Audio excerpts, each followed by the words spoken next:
यह एपिसोड मुख्य रूप से थियोडोरा क्रेन पर केंद्रित है। थियो एक संवेदनशील इंसान है जिसकी खासियत यह है कि वह किसी भी चीज को छूकर उसकी कहानी या भावना महसूस कर सकती है। यह एपिसोड थियो के इस खास टैलेंट और उसकी बचपन की घटनाओं को वर्तमान से जोड़ता है।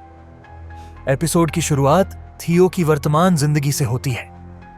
वह एक बच्चों की मनोचिकित्सक है। थियो एक छोटे बच्चे के केस पर काम कर रही होती है जो रहस्यमय घटनाओं का सामना कर रहा है। यह शुरुआती दृश्य थियो के चरित्र की गहराई और उसकी संवेदनशीलता को दर्शाता है। फ्लैशबैक में हम देखते हैं कि बचपन में थियो को पहली बार हिल हाउस की भयावहता का सामना करना पड़ा था। वह अपने कमरे में सो रही थी, तभी उसे ठंड लगने लगती है।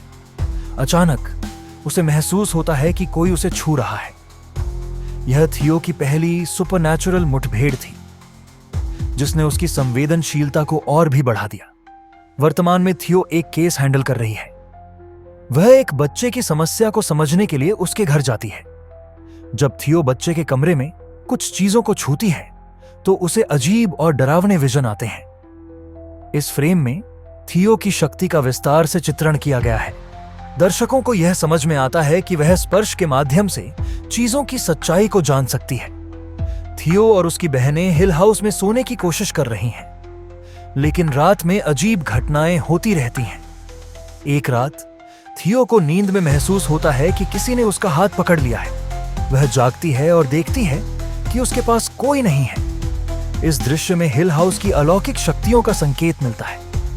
थियो का डर और उसकी भावनाएं दर्शकों को हिल हाउस की भयावहता का अनुभव कराती हैं। थियो को एक छोटे लड़के का केस सौंपा गया है जो अपने कमरे में एक मॉन्स्टर के होने का दावा करता है।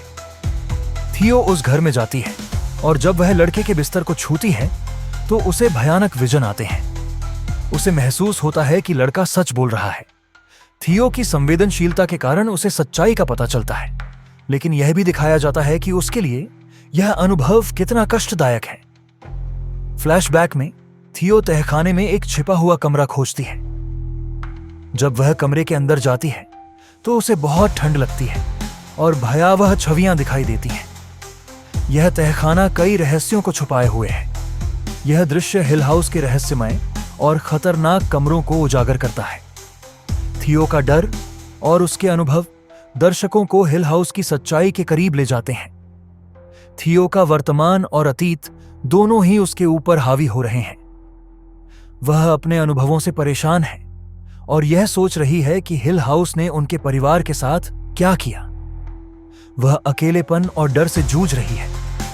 थियो के संघर्ष से यह पता चलता है कि हिल हाउस का प्रभाव अभी तक खत्म नहीं हुआ है। उसका दर्द और डर उसे वर्तमान में भी परेशान करता है। थियो और शर्ली के बीच एक तर्क वितर्क होता है। शर्ली थियो पर आरोप लगाती है कि वह कभी-कभी संवेदनशीलता के कारण खुद को दूसरों से अलग कर लेती है। यह टकराव दोनों बहनों के बीच के तनाव को दिखाता है। यह दृश्य परिवार के सदस्यों के बीच के रिश्ते और हिल हाउस के प्रभाव को उजागर करता है। थियो हमेशा दस्ताने पहनती है ताकि वह चीजों को छूने से बच सके।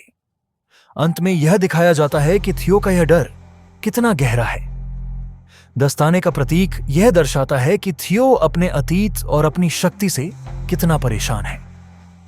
एपिसोड 3 थियोडोरा के चरित्र को गहराई से समझाता है और यह भी दिखाता है कि हिल हाउस का प्रभाव केवल भूतिया घटनाओं तक ही सीमित नहीं है, बल्कि यह उनके मानसिक स्वास्थ्य और परिवार के रिश्तों को भी प्रभावित करता है।